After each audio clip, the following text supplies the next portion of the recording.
But I do want to say that mental illness is something that affects pretty much every family in the country, including mine.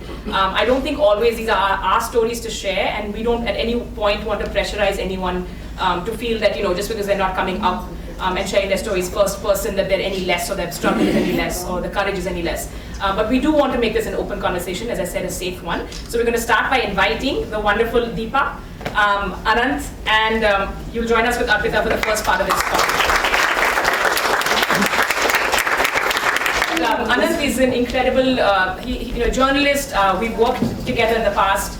He's written a really moving piece on how he felt compelled to hide part of his identity and how he had to sort of chart his own course in many ways, even while being in mainstream media, which is very eye-opening for me, certainly, and many other people.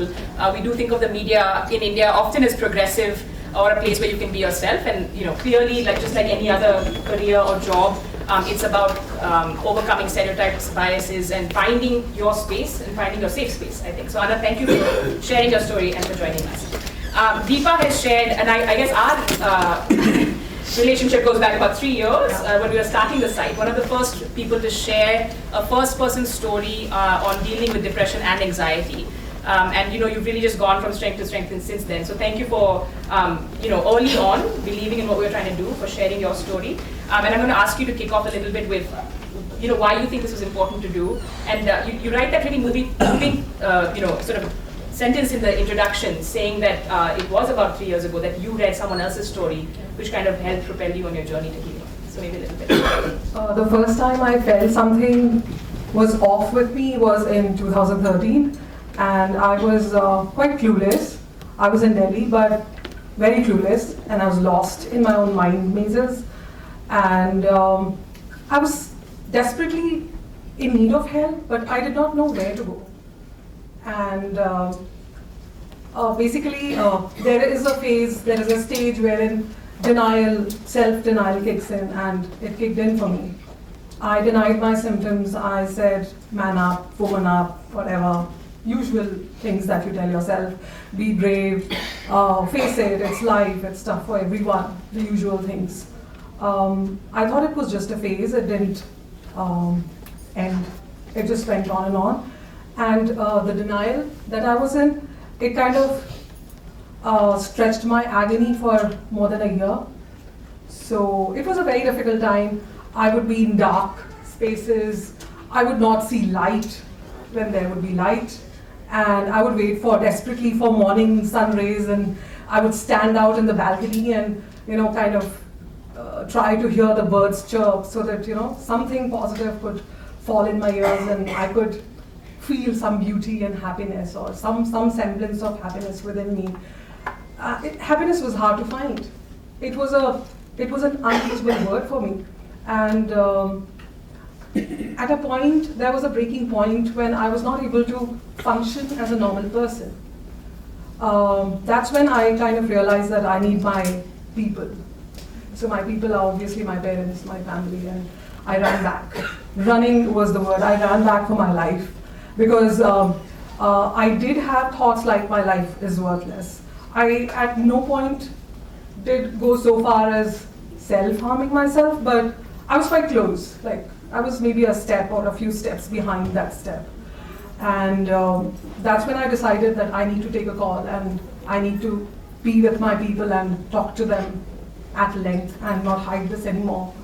And not gloss it over and say, oh yeah, I'm in a bad mood today. I'll talk to you later. So I went home, and that's when things got better, because that's where your family is. And things worked out for me because my mom took to a family doctor who was very empathetic, and I have written in great detail about that in my book.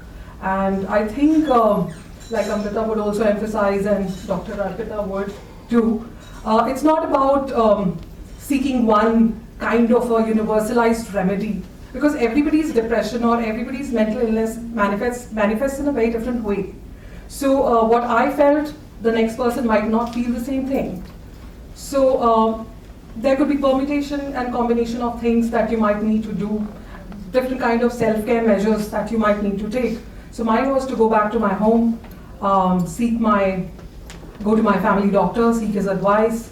I started reading a lot about it, and then I was inspired by my friends. One of them is here, and they said, write about it, talk to people, let it go out and put your words out there. It might just help people. Also, I was reading through a lot of websites those days, and most of them would be uncannily US or Canadian websites, because 6 years ago, our discourse wasn't even where it is today. Like today, when I Googled mental health NGOs, they are known as MH NGOs, a lot of them popped up. Health Collective obviously is doing phenomenal work in that area. But still, if you go, you'll find Canadian websites, you'll find their health organizations and agencies. So I came across a Canadian journalist profile, and she had blogged in a very detailed fashion about her struggles. And her symptoms were uncannily similar to mine. So I could really identify with her. I could see her face. She used to overthink. She was hard on herself. I was hard on myself. I used to work with deadlines. If I would not meet my deadlines, I would beat myself about it. Not literally, but mentally.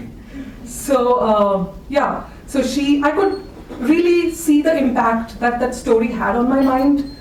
And that's when I decided that if I could do something like she had done for me, for others, why not?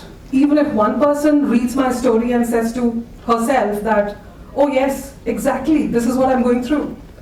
So that was the motto here, and I'm glad that we are here today finally. Thank you, Amrita, Health Collective, and all of you. Thank you so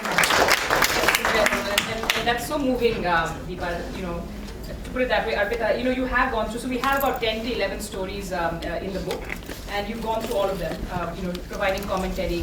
But what really strikes me about when Deepa talks about it, because of course we've been email and Twitter friends for a while now, but this is the first time I'm meeting you. This is 2019 life for you.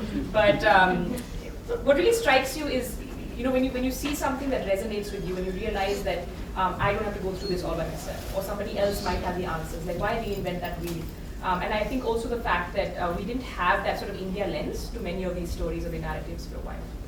Yeah, so I think that's one of the efforts that we've tried to make in this book is also provide a lot of the information about depression in a consolidated fashion, because like you said, it's difficult to even understand what's going on with you when you look, so one thinks that there's so much information about everything nowadays, but it's not available in a consolidated fashion. So what we've tried to do through the book is basically, help people understand what is depression, what are the symptoms, how you can recognize that, and what you can do about it. I think that's something that's very, very important.